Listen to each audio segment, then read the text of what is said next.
Today, the United States of America is the most powerful nation on earth. I don't have to tell you that. You know that already. But no one would have imagined it in 1782. The founding revolutionaries had conquered a huge swath of land, but most of them didn't live on it. The great majority of approximately 3.9 million Americans lived instead near the Atlantic coast in small rural enclaves. Many did not live in cities. Much of inland America was occupied by indigenous people, by Indians, and near the Great Lakes, the British retained military bases on American territory. In addition, Spain controlled New Orleans, which meant that Spain could block American commerce coming from the Mississippi River from going out into the Texas Gulf Coast.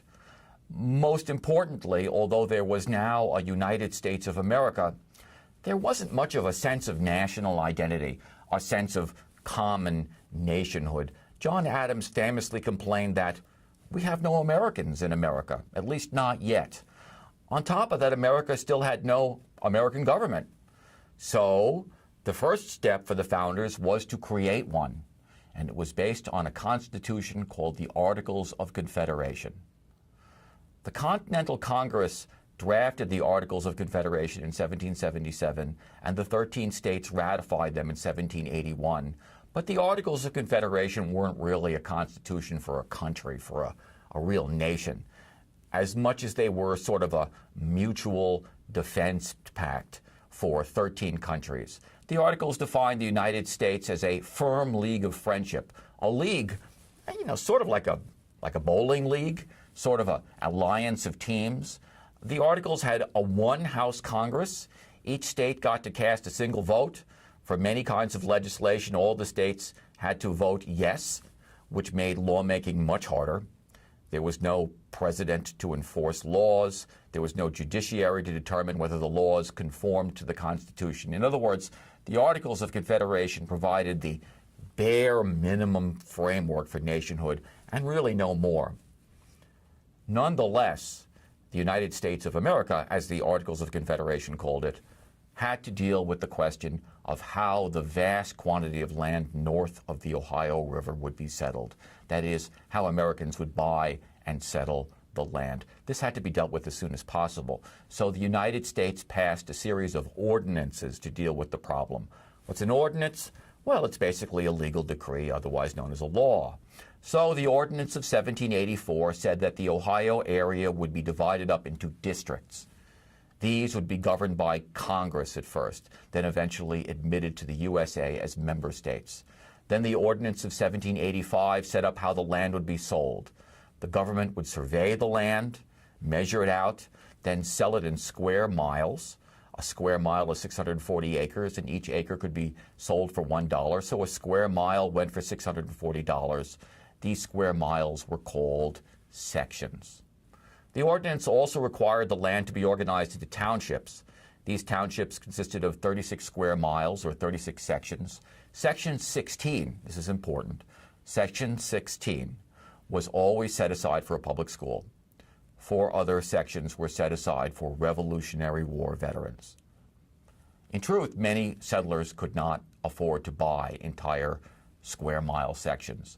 So what happened is that the government sold much of this land to big land companies like the Ohio Company, and they sold it to settlers in smaller parcels.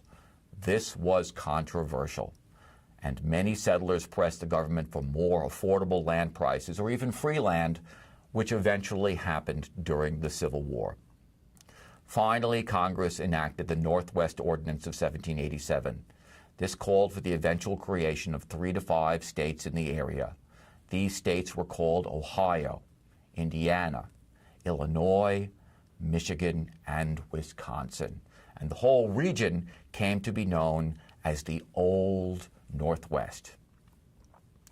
Thomas Jefferson played a key role in these ordinances, and they reflected his emphasis on public education and his concern that these areas not be ruled as colonies, but become states enjoying equal rights and status within the northeastern USA.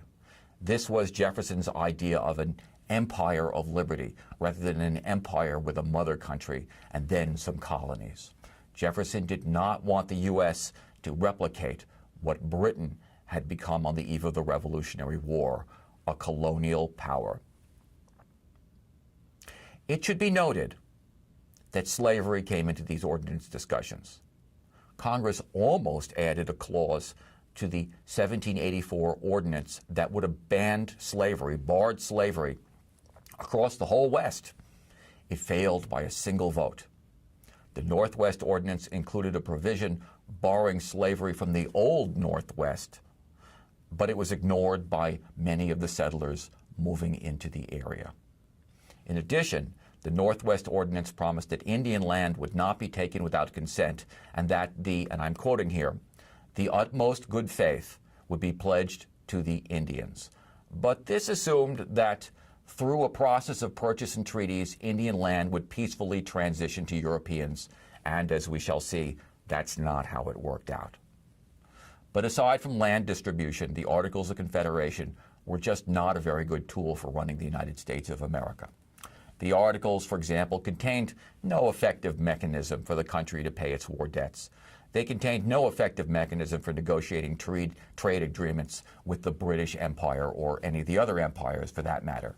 There was also the problem of inflation and debt across the United States, prices going up, up, up. Lots of farmers owed lots of money, which they had borrowed during the Revolution to grow crops for the armies. Now the war was over and demand was down, and they owed lots of money in taxes. And in some instances, they faced the seizure of their land for non-payment of taxes and debt. In western Massachusetts, a whole lot of farmers cried foul, unfair to all of this, and they organized an army to close the courts.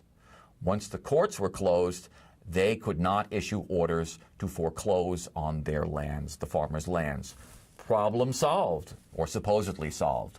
The uprising was called Shays' Rebellion, named after its leader, Revolutionary War hero Daniel Shays. The response, the governor of Massachusetts summoned his regular army, and they arrested 1,000 of the farmers, 1,000 of the farmers. And while the farmers won some sympathy from Thomas Jefferson, who famously declared that, quote, a little rebellion now and then is a good thing, Shays' Rebellion raised a serious question. Look, some of the founders said, they owed the money. The farmers owed the money. You can't just announce that you don't owe the money and close down the courts. And if the United States is going to be taken seriously and be able to borrow money, it's going to have a government that can actually run itself well enough to pay back its debts. Thus, the Federalists were born. They were led by James Madison, who your book author Eric Foner describes as a, quote, diminutive, colorless Virginian. I'm not sure what was worse to Professor Foner, his diminutiveness, his colorlessness, or his Virginianness. In any event, all compliments aside, Madison was concerned that the USA was going to fall apart pretty soon if it didn't have a government that could actually get some things done. Joining him was Alexander Hamilton, and of course, if you want to take out an extra college loan, you can go see the musical about him. Hamilton was born in the West Indies, had fought in the American Revolution, and married a rich young lady from New York, so he was nicely set up. And these guys were big advocates of nation building. They wanted the USA to be more than just a league of states. So when in September 1786, some state delegates met in Maryland, they proposed amending the Articles to make them stronger. But when everybody met for a meeting a year later, they decided, let's just trash the Articles and draft a new Constitution for the United States. They met in Philadelphia, and they drafted a new Constitution that created the three branches of government that we have today: a legislature to make laws, an executive to carry out the laws, and a national judiciary, courts, to hear cases about the laws. They set up a two-house Congress, a Senate in which each state had 2 members. This was, to some degree, to placate smaller states that feared that the big states with their larger populations would dominate Congress, and a House of Representatives in which representatives would be apportioned according to the state's population. Senators would be elected every 6 years and would be elected by the state legislatures, which gave them some independence from the immediate public opinion of the time, while representatives would be elected every 2 years. I should add that just before the First World War, a constitutional amendment was passed that made senators elected by popular vote, but that's not the way it was at the beginning. Most of the positions in the new Constitution would be filled by indirect election. That is, not by the citizens of the USA, but by people within state or the federal government. Members of the top court, the Supreme Court, would be nominated by the President, the Chief Executive of the USA. As for the President would be chosen by a really strange system called the Electoral College, which has been driving us bananas ever since. The President would be elected by electors. Each state would get the total number of senators and representatives in its state as electors. The state would choose the electors, and the electors would cast votes for 2 candidates for president, and the candidate who came in second place would become vice president. If no candidate received a simple majority of electoral votes, then the House of Representatives would pick from the top 3 finishers, and the Senate would elect the vice president. This new government was called federalism. The philosophy was called federalism, in that it greatly strengthened the federal government over the powers of the states, and it just strengthened the federal government in general.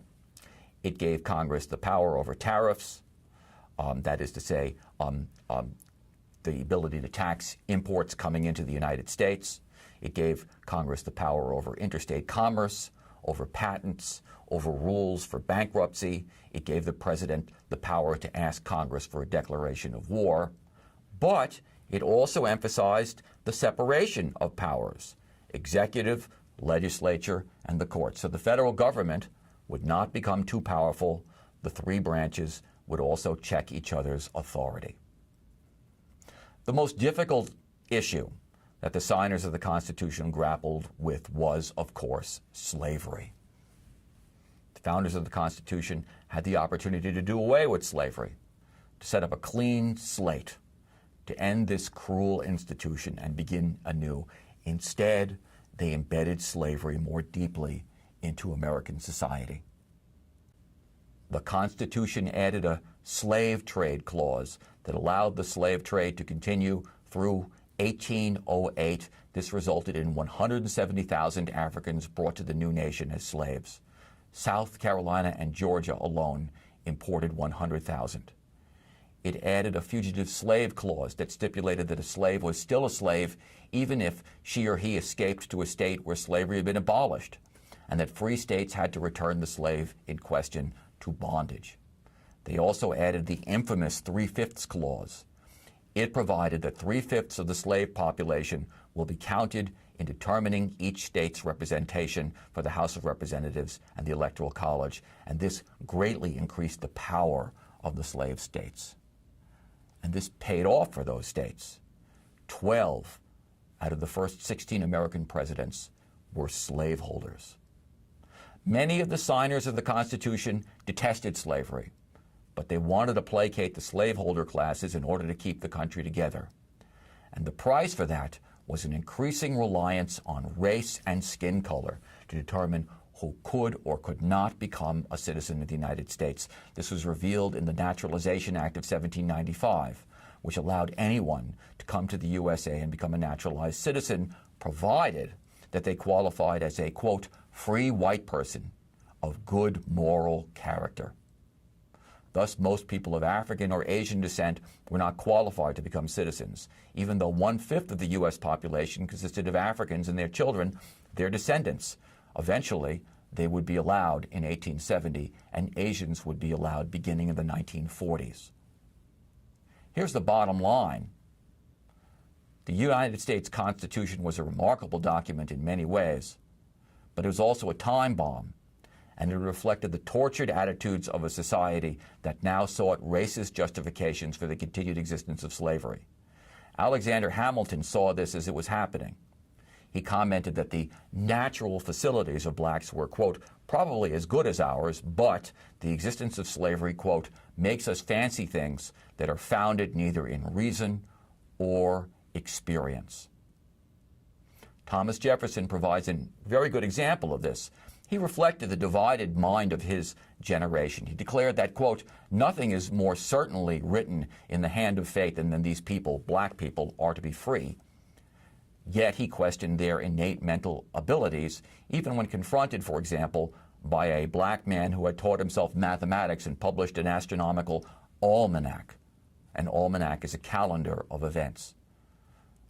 Unlike George Washington and Martha Washington, who emancipated their slaves after George died in 1799, Jefferson never set most of them free, his slaves free. Instead, after he died, they were sold at auction, except for the relatives of his slave, Sally Hemings. Yet Jefferson knew that the United States would pay a huge price for its addiction to white supremacy and slavery. Jefferson wrote, "I tremble for my country when I reflect that God is just and that his justice cannot sleep forever." That's what he wrote in his book, Notes on the State of Virginia.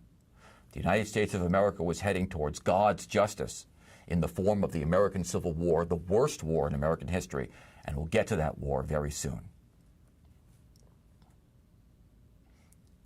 The creators of the Constitution held their last meeting on September 17th, 1788, and they returned it to the states for ratification with the provision that if 9 of the states ratified it, it would become the foundational document for the United States of America.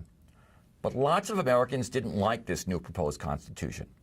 They insisted that it represented the road to autocracy. And these critics were called the Anti-Federalists. And the Anti-Federalists were often artisans and small farmers who feared that Alexander Hamilton's federal government would fall into the hands of bankers and creditors. They were often the kind of people who supported and sympathized with Shays' Rebellion. And there was lots in Hamilton and Madison's Federalist ideas to suggest that, in fact, the new Constitution would benefit the property-owning and moneyed classes. In one of his most famous essays, Madison argued that the government needed to be democratic, but it also needed to protect property rights. This was the first object of government, he wrote. If the government was too weak and decentralized, it could not protect property owners. But the Federalists argued that although the new Constitution made the federal government more powerful, its separation of powers provisions would protect the government from falling into the hands of an autocrat, or someone who would very much like to run the United States as an autocrat. But in order to sweeten the deal and get a majority of Americans to support the new Constitution, Madison also promised that one of the first things that the government would do, the new government would do, would be to add amendments to the Constitution that would protect Americans from arbitrary power. As a result of this concession, the new Constitution was ratified by 9 states by 1788, and Madison made good on his promise with 10 amendments to the Constitution that we know as the Bill of Rights. Now, I think if you ask most Americans what do they know about the Constitution, the chances are pretty good that if they know anything at all, what they know is the Bill of Rights.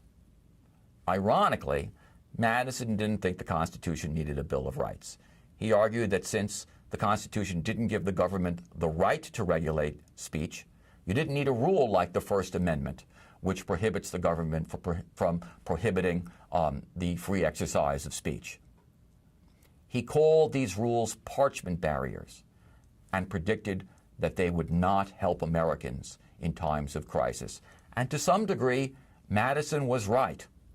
Time and time again, during periods of national hysteria, the Bill of Rights has failed to protect Americans from repression. It didn't protect tens of thousands of Japanese Americans, for example, from being herded into internment camps during the Second World War. That's just one example, and we'll talk about that later in the quarter. But time and time again, the Bill of Rights has protected Americans from repression, often during periods of national shame after a period of hysteria. The Bill of Rights includes an amendment that prohibits Congress from abridging freedom of speech, an amendment that blocks the government from engaging in, quote, unreasonable searches and seizures of anyone's home, an amendment that declares that no person shall be deprived of life, liberty, or property without due process of law. And please note that last amendment, Amendment 5, doesn't say American citizen. It just said person. The Constitution gave people in the USA freedoms. It also gave them responsibilities. The most important responsibility being to become active in their society and to elect representatives to government or serve in the government themselves.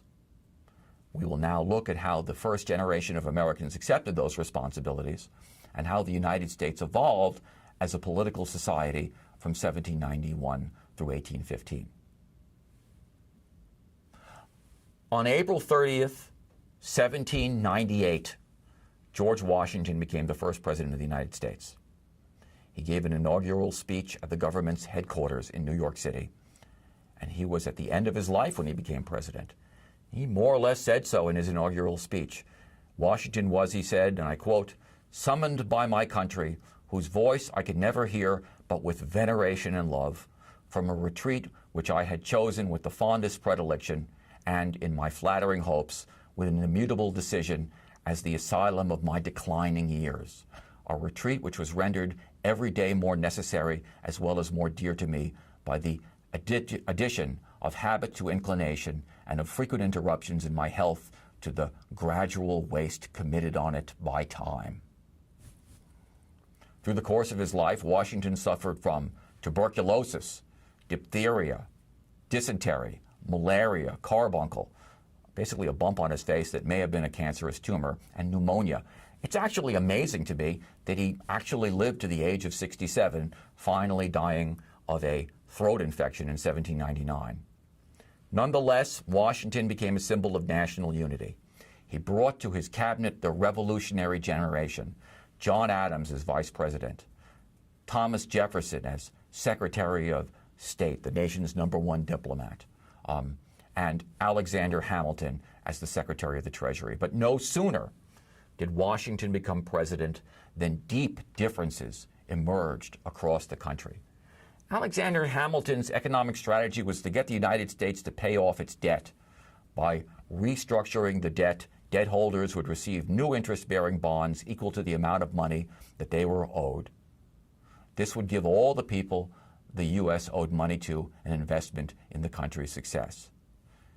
Hamilton also wanted to create a national bank. It would hold all public money, that is, the government's money.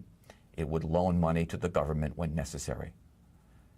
Hamilton also wanted to issue a tariff on imported goods, that is, a tax on manufactured goods coming into the USA, which would provide money for the government and encourage Americans to buy domestically made products. But to Jefferson and Madison, this strategy was the wrong way to go. They thought that the most important thing was for Americans to migrate to the West, where they could become independent, land-owning farmers, a new rural middle class. Jefferson feared a strategy that emphasized big cities in banking and manufacturing, which he worried would lead to the kind of class conflict-driven cities of Europe. They thought that it was unfair to reward the nation's creditors with good interest-bearing bonds because a lot of those creditors were speculators who had bought up earlier Revolutionary War bonds purchased by poor farmers and had paid pennies on the dollar for them. They were particularly alarmed at his proposal for a standing army, which they figured, correctly, would be used to suppress domestic rebellions like Shays' Rebellion. And they were appalled at Hamilton's proposal for a whiskey tax, a tax on whiskey. Many poor backcountry farmers produced wheat, but they had a really hard time getting wheat to market, shipping it on the nation's really lousy roads. So they took to distilling their grain harvest into whiskey, because that was easier to transport. The bottles were easier to transport. So here was Hamilton proposing to tax foreign goods to help domestic manufacturers, which would also raise the price of commodities for farmers like pots and pans and farm threshers and such, while he was punishing farmers for making whiskey. So there was a great deal of public thrashing about this, with lots of fighting and quarreling in the newspapers and such.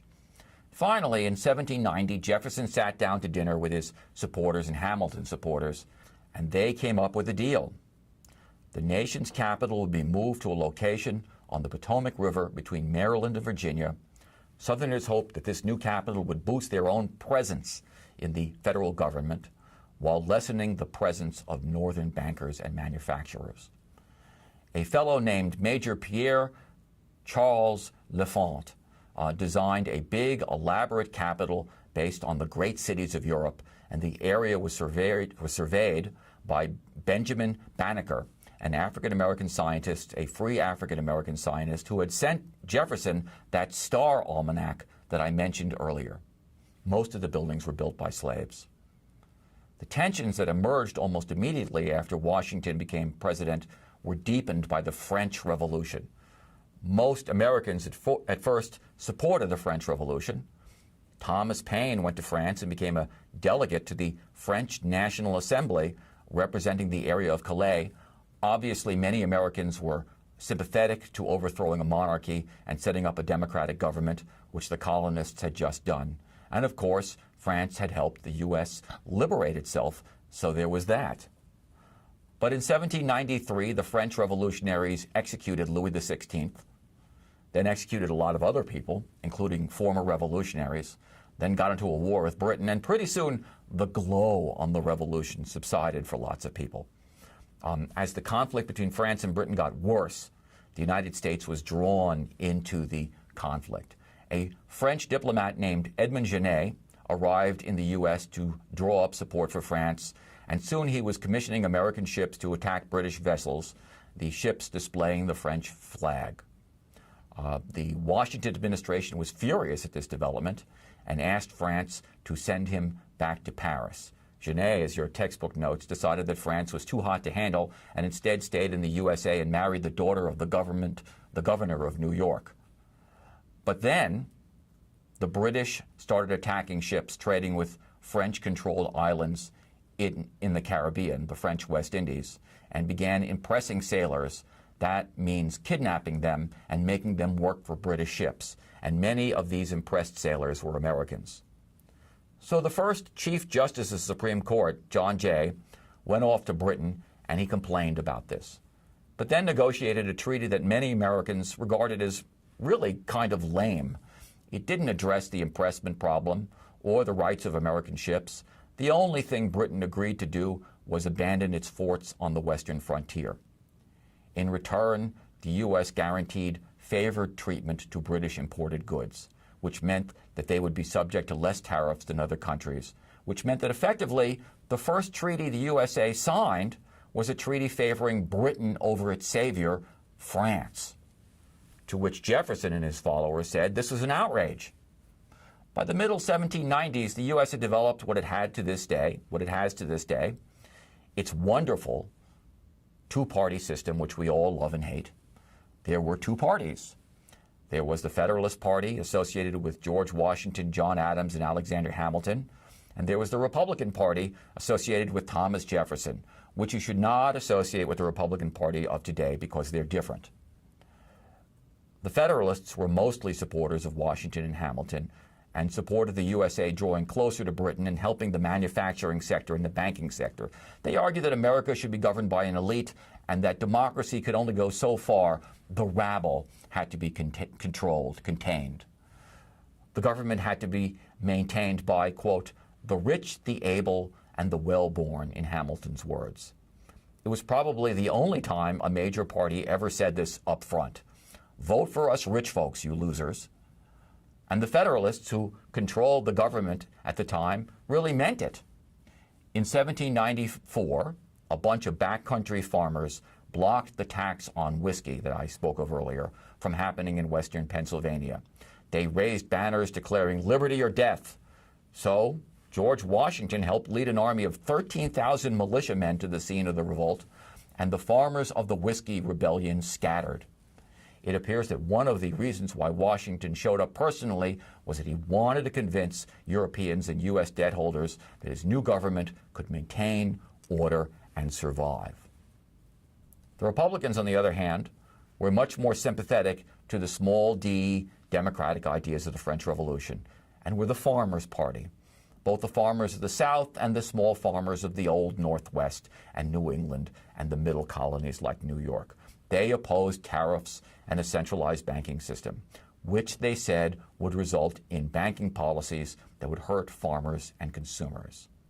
And pretty soon, the two parties were going at each other tooth and nail. And it was sort of like today, actually. The Federalists called the Republicans boorish idiots, ordinary bumpkins, incapable of running the country. And the Republicans called the Federalists tyrannical autocrats. By the end of the Washington administration, people were complaining about the press like people complain about social media today. One called the press, quote, the most scurrilous in the civilized world. Scurrilous equals nonsensical claims intended to damage the reputation of others. But the upside of this was that tens of thousands of Americans were getting more and more involved in politics, reading an unprecedented number of newspapers, nearly 400 by 1810. Books and pamphlets and newspaper essays were ubiquitous. Ubiquitous means all over the place. The Republicans started what were called Democratic Republican societies to discuss the great issues of the day. And those societies stood for the notion that it wasn't enough just to vote in an election. Americans had to be engaged in their democracy, participating in legislatures and city councils, reading about what was going on, discussing important matters at public meetings. And these discussions inspired women both in Europe and in the United States. In 1792, Mary Wollstonecraft published a pamphlet called A Vindication of the Rights of Women, which was inspired by Thomas Paine's book, The Rights of Man, which was a defense of the French Revolution. She called for women to, quote, have representation in government, although she wasn't quite specific about how, but she did make the case for more women to have more access to jobs and education, and her book inspired a magazine in New York City dedicated to women's rights. The argument that women should receive as much education as men was continued by Judith Sargent Murray. Many people back then wrote under assumed names. Sometimes they wrote under the names of famous ancient figures like the Roman politician and philosopher Cato. Judith Murray wrote under the name The Gleaner. In 1790, Murray wrote an essay titled On the Equality of the Sexes. She wrote, yes, ye lordly, ye haughty sex, our souls are by nature equal to yours. I would calmly ask, is it reasonable that a candidate for immortality, for the joys of heaven, an intelligent being who is to spend an eternity in contemplating the works of deity, should at present be so degraded as to be allowed no other ideas than those which are suggested by the mechanism of a pudding or the sewing of seams on a garment? There were obvious contradictions when it came to gender in the new nation. Women were counted as part of the population of a state when it came to representation, but they could not vote for elected representatives. And although voices of feminism could be heard during these early years of the early republic, the idea that women should vote became much more widespread in the 1840s with the rise of democratic revolutions in Europe. It's at that point that you start getting the first really widespread, serious discussions about women's suffrage, both in the United States and Europe. But as these stirrings began, the mantle of the White House passed from George Washington to John Adams. Washington concluded his second term with an interesting farewell address. People think that he, stood somewhere and he spoke it to an audience. He didn't. It was really a farewell essay, mostly written by Alexander Hamilton and published in newspapers. But it is one of two presidential farewell addresses that is remembered, especially for this passage, and I quote, "The great rule of conduct for us in regard to foreign nations is in extending our commercial relations, to have with them as little political connection as possible, So far as we have already formed engagements, let them be fulfilled with perfect good faith. Here let us stop. Europe has a set of primary interests which to us have none, or a very remote relation.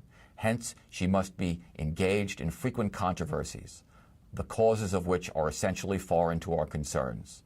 Hence, therefore, it must be unwise in us to implicate ourselves by artificial ties in the ordinary vicissitudes of her politics, or the ordinary combinations and collisions of her friendships or enmities." Basically, no foreign entanglements, Washington warned. Americans would endlessly quote this warning through American history and heed it almost never. as they would endlessly quote President Dwight Eisenhower's 1959 farewell address warning against the creation of a military-industrial complex, while the military-industrial complex grew and grew and grew. No sooner did John Adams become president than he got the USA into a foreign entanglement. The problem was that French and British ships were, as they fought each other, seizing American ships left and right, accusing the ships of being allied with the other side. So Adams sent some diplomats to France to try to write up a new peace treaty to replace the old one of 1778 that committed the French to helping the American Revolution. But French officials explained that if they wanted to parley with France, first they would have to pay a bribe. This really infuriated Adams, and he published a correspondence replacing the names of the French officials with the letters X, Y, and Z, so it became known as the XYZ affair. This angered the French, and a quasi-war, as it was called, a sort of war between France and the USA ensued in the Caribbean between French and U.S. ships. Effectively, the U.S. became a military ally of Britain, which infuriated the Republicans of Thomas Jefferson. The quasi-war lasted for the next 2 years until Adams finally signed a peace deal with France. Meanwhile, more farmers revolted over taxes. In southeastern Pennsylvania, farmers blocked the taxes from being collected, and when they were thrown in jail, a band of men and women led by John Fries broke them out. Republican newspaper editors expressed sympathy for all this. So Adams sent out units of the Federal Army who marched into Pennsylvania, arrested Fries, and literally publicly whipped the newspaper editors. It all went from bad to worse, although that was pretty bad. As Adams faced more and more opposition to his foreign and domestic policies, he decided that he'd had enough. Adams was kind of a jerk. Your Foner book describes him as, quote, stubborn and self-important. He was also a little bit pear-shaped, so haters called him his rotundity.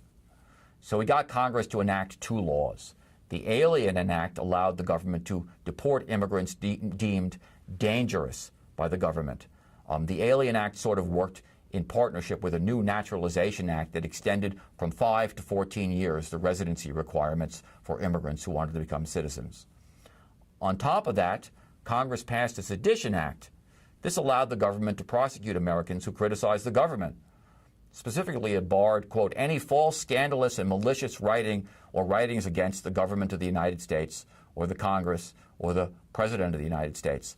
You notice that it didn't actually enumerate the Vice President of the United States. Maybe that's because the Vice President at the time was Thomas Jefferson. Remember, the Constitution at the time gave the second-place presidential winner the vice presidency. So you had a government in which a Federalist was president and a Republican, Jefferson, was vice president. The main target of this law were Republican newspapers, and one Republican press editor actually received a sentence of 4 months in prison and a $1,000 fine. The Alien and Sedition Acts, as they were called, infuriated many Americans who saw them as dictatorial acts, which they really were, to be fair. The states of Virginia and Kentucky passed resolutions against the Sedition Act, called it a violation of the First Amendment. Not surprisingly, Thomas Jefferson, who authored the Virginia and Kentucky resolutions, decided to run for president on the platform Jefferson and Liberty. It should be said that the election of 1800 was astoundingly nasty. I mean, it might comfort those of you who are upset at things said today to know that Jefferson's camp accused President Adams of having a, quote, and I quote, hideous hermaphroditical character, which is neither the force and firmness of a man nor the gentleness and sensibility of a woman. In return, Adams's men called Vice President Jefferson, quote, a mean-spirited, low-lived fellow, the son of a half-breed Indian squaw sired by a Virginia mulatto father. But substantial issues were also discussed, such as the Sedition Act. Jefferson had a great slogan, Jefferson and Liberty, and his vision of free speech, liberty prevailed. But first, Jefferson had to deal with a constitutional crisis. Jefferson and his running mate both got 73 electoral votes. So who was going to be vice president if neither got a majority? So the election went to the House of Representatives, which was dominated by the Federalists, and where the House stalemated for 35 rounds of ballot voting. Finally, Alexander Hamilton said enough and tipped his support to Jefferson, who he did not like but thought would honor the Constitution, as opposed to another candidate, Aaron Burr, who Hamilton thought was a scoundrel, and called him so many times that Burr challenged Hamilton to a duel and killed him in 1804, and then tried to secede a bunch of territory from the United States and eventually fled to Europe to avoid treason charges. In any event, the end result of the 1800 election crisis was that the country passed the 12th Amendment to the Constitution, which requires electors to vote separately for the president and the vice president. Jefferson's election signified how important personal liberty was to the people of the United States. What was also important was that Adams peacefully ceded the White House to Jefferson. For the first time, the country peacefully transitioned power from one political party to another. Thanks to the second president of the USA now had a functioning democracy, a pretty crazy functioning democracy sometimes, but a functioning democracy nonetheless. As for the Sedition Act, the law set it to expire in 1801, so it had disappeared along with John Adams in the White House. But while Thomas Jefferson and his supporters were slapping themselves in the backs for what they call the Revolution of 1800 and the vindication of free speech and liberty, in fact, the ugly reality of slavery persisted thanks to their triumph. Jefferson's victory was a victory for the southern United States, which had a surplus of electoral college votes because of the 3/5 clause, which boosted the population count of slave states and therefore boosted the number of electors in those states. In fact, if it wasn't for the 3/5 clause, the chances are that John Adams would have been reelected. And no sooner did the new United States of America begin under its new Constitution than Benjamin Franklin, one of the founders of the USA, submitted a petition to Congress for the abolition of slavery. Liberty, he and his fellow members of the Pennsylvania Abolition Society declared, should be available to everyone, regardless of skin color. But a lot of members of Congress were afraid to touch the subject because they feared that if the U.S. really banned slavery, a huge portion of the country would secede from the Union. So instead, Congress placated the slaveholders, enacting a law in 1793 that made it easier for local officials to help return fugitive slaves to their owners. As the U.S. debated slavery under Adams and Jefferson, slaves revolted across the Americas. The most important revolt was the Haitian Revolution of 1804, whose leader, Toussaint L'Ouverture, was inspired by the French Revolution. He led an army that defeated both the French and the British forces that tried to stop his independence movement. As a result, in 1804, Haiti became an independent nation.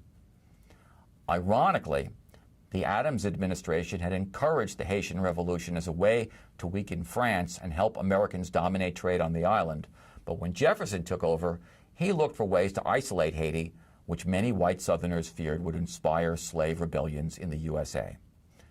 One of those happened in 1800, and it took place in Jefferson's home state of Virginia. It was called Gabriel's Rebellion and organized by three men, two blacksmiths named Gabriel and Solomon, and a slave preacher named Martin. They were skilled artisan slaves, literate and part of a vibrant community of black Baptist churches and other institutions. And the plan was for a band of slaves to march on the capital of Virginia, Richmond, and seize the governor hostage and demand their freedom. And they had hoped that some poor whites would join them in the revolt. Many poor whites in the area disliked slavery, especially white Quakers and Methodists. But the authorities discovered the plot and hung 26 of the slaves, including Gabriel. What was important about Gabriel's rebellion, as it was called, was that Gabriel and his followers spoke in the language of the American Revolution. They likened their leaders to George Washington. They used slogans like death or liberty, which was obviously very close to liberty or death. But white Virginians did not take from Gabriel's rebellion a signal that slavery was wrong and a contradiction of American values. Instead, they cracked down on the state's black population. They made it illegal for blacks to gather on Sunday without some kind of white supervision, and they stipulated that if a black person became free, he or she had to leave the state. During the Revolution, many of the founders had encouraged manumission, the voluntary freeing of slaves. Now white Virginians closed ranks and made it harder for blacks to be liberated. The South's commitment to slavery was hardening, not softening, as Thomas Jefferson took over the White House in 1801.